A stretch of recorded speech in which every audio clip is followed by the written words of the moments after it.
ಒಂದು ಕಡೆ ಈ ರೀತಿಯಾಗಿ ಹೇಳಿಕೆ, ಮತ್ತೊಂದು ಕಡೆ ಟೆಂಪಲ್ ರನ್ ಮಾಡ್ತಿರೋರು ಇನ್ನೊಬ್ರು, ಮತ್ತೊಂದು ಕಡೆ ಪವರ್ ಸೆಂಟರ್ ಆಗಿದೆ ಒಂದು ನಿವಾಸ, ಇನ್ನೊಬ್ರು ಬೇರೆ ರಾಜ್ಯಕ್ಕೆ ಹೋಗಿ ಅಲ್ಲಿ ದೇವಿ ಪೂಜೆಯನ್ನ ಮಾಡ್ತಿದ್ದಾರೆ.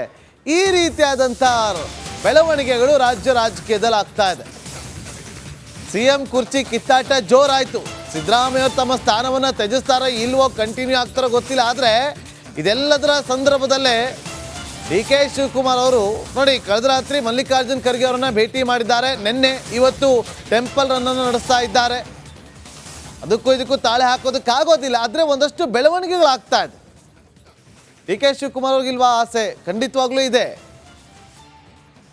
ಆಸೆ ಇದ್ದೇ ಇರುತ್ತೆ.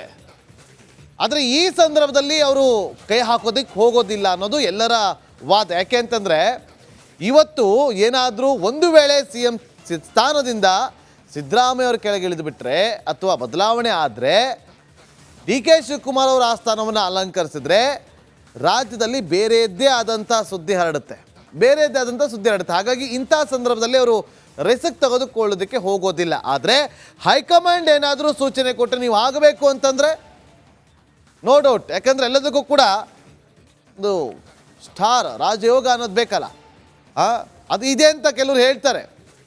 ಮತ್ತಷ್ಟು ಮಾಹಿತಿಯನ್ನು ಕೊಡೋದಕ್ಕೆ ನಮ್ಮ ಪೊಲಿಟಿಕಲ್ ರಿಪೋರ್ಟರ್ ಬಸವರಾಜ್ ನೇರ ಸಂಪರ್ಕದಲ್ಲಿ ಜಾಯ್ನ್ ಆಗಿದ್ದಾರೆ. ಬಸವರಾಜ್, ಒಂದು ಕಡೆ ಪವರ್ ಸೆಂಟರ್ ಆಗಿದೆ ಸತೀಶ್ ಜಾರಕಿಹೊಳಿ ಅವರ ನಿವಾಸ, ಮತ್ತೊಂದು ಕಡೆ ಪರಮೇಶ್ವರ್ ಅವರು ಪೂಜೆಯನ್ನು ಮಾಡ್ತಿದ್ದಾರೆ ತುಮಕೂರಲ್ಲಿ. ಇತ್ತ DCM ಡಿ ಕೆ ಶಿವಕುಮಾರ್ ಅವರು ತಿರುವಣ್ಣಾಮಲೆಗೆ ಹೋಗಿದ್ದಾರೆ, ಅಲ್ಲೂ ಕೂಡ ಪೂಜೆಯನ್ನು ನಡೆಸಿದ್ದಾರೆ. ಇದೆಲ್ಲ ಕಸರತ್ ಅಂತ ಹೇಳ್ಬೋದಾ? ಹೇಗೆ ನೋಡ್ತೀರಿ ನೀವು?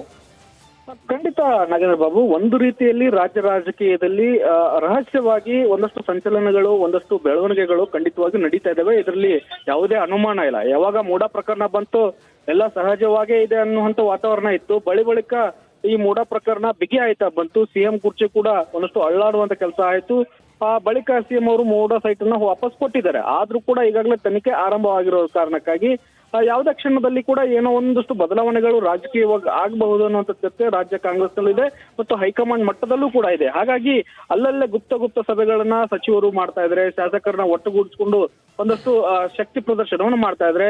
ಇದರ ನಡುವೆ ಸಚಿವ ಆಕಾಂಕ್ಷಿ CM ಆಕಾಂಕ್ಷಿಗಳೇನಿದ್ದಾರಲ್ಲ ಅವರು ಒಂದಷ್ಟು ಶಾಸಕರ ಬೆಂಬಲವನ್ನ ಪಡೆಯುವ ನಿಟ್ಟಿನಲ್ಲಿ ಮತ್ತು ರಣತಂತ್ರವನ್ನ ಅವಕಾಶ ಬಂದ್ರೆ ಬಿಡ್ಲೇಬಾರದು ಅನ್ನುವಂತ ನಿಟ್ಟಿನಲ್ಲಿ ಒಂದಷ್ಟು ಸಭೆಗಳನ್ನ ಮಾಡ್ತಾ ಇರೋದ್ರಿಂದ ಸಹಜವಾಗಿ ಒಂದಷ್ಟು ಜನರಿಗೆ ಆತಂಕ ಅಂತ ಇದ್ದೇ ಇದೆ. ಅದರಲ್ಲೂ ನೀವು ಹೇಳ್ತಾ ಇದ್ದ ಹಾಗೆ ಡಿ ಕೆ ಶಿವಕುಮಾರ್ ಅವರು ಮತ್ತು ಡಿ ಕೆ ಸುರೇಶ್ ಅವರಿಗೆ ಸಹಜವಾದಂತಹ ಆತಂಕ ಇದೆ. ಅರ್ಧ ಅವಧಿ ನಮಗೆ CM ಸ್ಥಾನ ಸಿಗುತ್ತೆ ಅನ್ನುವಂತ ನಿರೀಕ್ಷೆಯಲ್ಲಿ ಡಿ ಕೆ ಶಿವಕುಮಾರ್ ಅವರು ಇದ್ರು.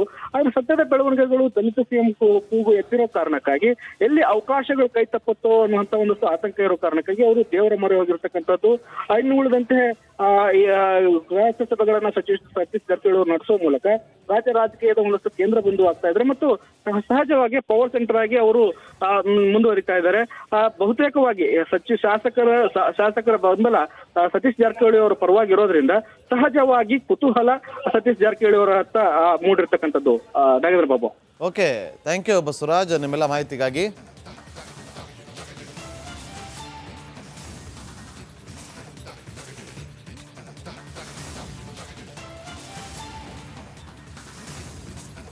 ಅವರು ಕೂಡ ತಮ್ಮ ವಾದವನ್ನ ಮಂಡಿಸ್ತಾರೆ ನಾಳೆ.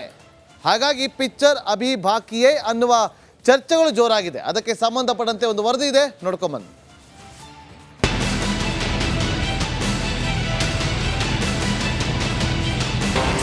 ದರ್ಶನ್ ಜಾಮೀನಿಗೆ CV ನಾಗೇಶ್ ವಾದ. ಬೇಲ್ಗೆ ಬ್ರೇಕ್ ಹಾಕಲು SPP ಪ್ಲಾನ್.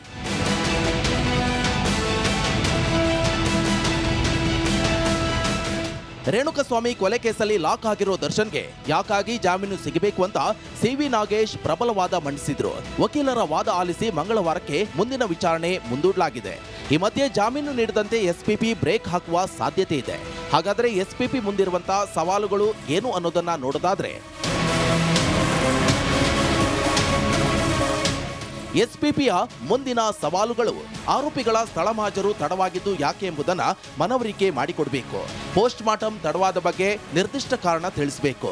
ಕೇಸ್ ಡೈರಿಯಲ್ಲಿ ಸಾಕ್ಷಿಗಳ ಉಲ್ಲೇಖ ಮಾಡದಿರಲು ನೀಡಿರುವ ಕಾರಣಗಳನ್ನು ಇನ್ನೊಮ್ಮೆ ಕೋರ್ಟ್ ಗಮನಕ್ಕೆ ತರಬೇಕು. ರಕ್ತದ ಕಲೆಗಳು ಸಿಕ್ಕಿರುವುದನ್ನ ಮಾಡಿಸಿರುವಂತಹ ವೈಜ್ಞಾನಿಕ ಪರೀಕ್ಷೆ ಹಾಗೂ ಅದರ ಸಾಮರ್ಥ್ಯವನ್ನ ಸಮರ್ಥವಾಗಿ ತಿಳಿಸಬೇಕು. ಸಿ.ವಿ. ನಾಗೇಶ್ ನೀಡಿರುವಂತಹ ಕಾರಣಗಳು ಜಾಮೀನಿಗೆ ಕಾರಣ ಇರಬಹುದು. ಆದರೆ ಸಮರ್ಪಕ ಕಾರಣಗಳು ಇದ್ದಾಗ ಇವು ಪರಿಗಣನೆಗೆ ಬರಲ್ಲ ಎಂಬುದನ್ನು ದೃಢಪಡಿಸಬೇಕು. ಸಬ್ ಇನ್ಸ್ಪೆಕ್ಟರ್ ವಿನಯ್ರನ್ನ ಪ್ರಮುಖ ಸಾಕ್ಷಿಯಾಗಿ ಪರಿಗಣಿಸಿರುವುದನ್ನ ತಿಳಿಸಬೇಕು. ಮೋಹನ್ ರಾಜ್ರಿಂದ ಪಡೆದ ಹಣವನ್ನ ಈಗಾಗಲೇ ಪ್ರದೋಷ್ಗೆ ನೀಡಿರುವ ಬಗ್ಗೆ ಇರುವ ದಾಖಲೆಗಳನ್ನ ಸಾಬೀತುಪಡಿಸಬೇಕು. ದರ್ಶನ್ ಆರೋಪಿಗಳ ಜೊತೆ ಸಂಪರ್ಕ ಮಾಡಿರುವುದು ಕೊಲೆಯ ಬಗ್ಗೆ ಮಾತನಾಡಲು ಎಂಬುದನ್ನ ಸಾಕ್ಷೀಕರಿಸಬೇಕು. ದರ್ಶನ್ ಘಟನೆ ನಡೆದಾಗ ಅದೇ ಶೂಗಳನ್ನ ಧರಿಸಿದ್ರು ಎಂಬುದನ್ನ ಲಭ್ಯವಿರುವ ಸಿಸಿಟಿವಿ ಮೂಲಕ ಸಾಬೀತು ಮಾಡಬೇಕು. ದರ್ಶನ್ ಕೊಲೆಯಲ್ಲಿ ಭಾಗಿಯಾಗಿದೆ ಎನ್ನುವುದಕ್ಕೆ ಇರುವ ಇತರ ಸಾಕ್ಷಿಗಳನ್ನ ಸಮರ್ಥವಾಗಿ ಮಂಡಿಸಬೇಕು. ಈ ಎಲ್ಲ ಸಾಕ್ಷಿಗಳನ್ನ ಕೋರ್ಟ್ ಮುಂದೆ ಎಸ್ಪಿಪಿ ಹಾಜರುಪಡಿಸಿದ್ರೆ ದಾಸನಿಗೆ ಜಾಮೀನು ಸಿಗೋದು ಡೌಟ್ ಆಗಲಿದೆ. ನಾಗರಾಜ್, ರಿಪಬ್ಲಿಕ್ ಕನ್ನಡ, ಬೆಂಗಳೂರು.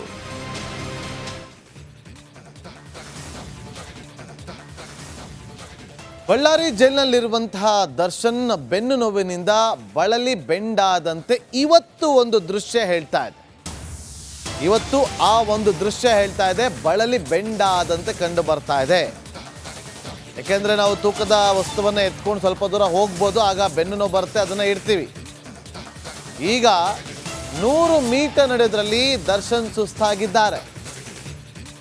ಸ್ಕ್ಯಾನಿಂಗ್ ಮಾಡಿಸಿ ಇದು ಉಲ್ಬಣಗೊಳ್ಳುತ್ತೆ ಅಂದರೆ ಜಾಸ್ತಿ ಆಗತ್ತೆ ಅಂತ ಹೇಳಿದ್ರೂ ಕೂಡ ಇಲ್ಲ ನಾನು ಬೆಂಗಳೂರಲ್ಲೇ ಮಾಡ್ತೀನಿ. ನೋಡಿ, ದೃಶ್ಯಾವಳಿ ನಿಮಗೆ ತೋರಿಸ್ತಾ ಇದ್ದೀವಿ. ಇವತ್ತು ವಿಜಯಲಕ್ಷ್ಮಿ ಅವರು ಬಂದು 2 ಬ್ಯಾಗನ್ನು ಕೊಟ್ಟರು. ಆ 2 ಬ್ಯಾಗನ್ನು ಎತ್ಕೊಂಡು ಹೋಗ್ತಾ ನೋಡಿ. ಆಗ ಅವರು ಬೆನ್ನು ನೋವು ಇದೆ ಅಂತ ಗೊತ್ತಿರುತ್ತೆ, ಆದರೂ ಕೂಡ ತೋರಿಸ್ಕೊಳ್ಳೋಕೆ ಹೋಗೋದಿಲ್ಲ. ಅದಾದ ಬಳಿಕ ಇದು ಒಂದು ದೃಶ್ಯ. ಇನ್ನೊಂದು ದೃಶ್ಯ ಇದೆ, ಅದನ್ನು ಕೂಡ ನಿಮಗೆ ತೋರಿಸ್ತೀವಿ. ಇನ್ನೊಂದು ದೃಶ್ಯ ಕೂಡ ಇದೆ, ಅದನ್ನು ಕೂಡ ನಿಮಗೆ ತೋರಿಸ್ತೀವಿ. ಅಲ್ಲಿ ಬ್ಯಾಗನ್ನು ಎತ್ಕೊಂಡು ಹೋಗಿ ಅಲ್ಲಿ ಬ್ಯಾರಕ್ ಒಳಗಡೆ ಹೋಗುವಂಥ ಸಂದರ್ಭದಲ್ಲಿ ಬ್ಯಾಗನ್ನು ಕೆಳಗಿಡ್ತಾರೆ. ಆಗ ಅವರ ರಿಯಾಕ್ಷನ್ ನೀವು ನೋಡಿ ಗೊತ್ತಾಗುತ್ತೆ. ನೋಡಿ, ಈಗ ಬ್ಯಾಗ್ ಕೆಳಗಿಡ್ತಾ ಇದ್ದಂತೆ ನೋಡಿ ಅವರಿಗೆ ಬೆನ್ನು ನೋವು ಇರೋದು ಇಲ್ಲಿ ಗೊತ್ತಾಗ್ತಾ ಇದೆ. ಆದರೆ ಚಿಕಿತ್ಸೆ ತಗೊಳ್ಳಿ ಅಂತ ವೈದ್ಯರು ಹೇಳ್ತಿದ್ದಾರೆ, ಆದರೂ ಕೂಡ ತೆಗೆದುಕೊಳ್ಳದೆ ಮೊಂಡುತನವನ್ನು ಮಾಡ್ತಾ ಇದ್ದಾರಂತೆ. ಸ್ಕ್ಯಾನಿಂಗ್ ಮಾಡಿಸಿ, MRI ಸ್ಕ್ಯಾನಿಂಗ್ ಮಾಡಿಸೋಣ, ಬಿಮ್ಸ್ ಆಸ್ಪತ್ರೆಗೆ ಹೋಗೋಣ ಬನ್ನಿ ಅಂತ ಹೇಳಿದ್ರು ಕೂಡ ಕೇಳ್ತಾ ಇಲ್ಲ ಜಾಮೀನು ಸಿಕ್ಬಿಡುತ್ತೆ, ನಾನು ಬೆಂಗಳೂರಿಗೆ ಬಂದಮೇಲೆ ನಾನು ಅಲ್ಲೇ ಸ್ಕ್ಯಾನಿಂಗ್ ಮಾಡಿಸ್ಕೊಳ್ತೀನಿ, ಅಲ್ಲೇ ಟ್ರೀಟ್ಮೆಂಟ್ ತಗೋತೀನಿ ಅಂತ ಹೇಳ್ತಾ ಇದ್ದಾರಂತೆ ದರ್ಶನ್.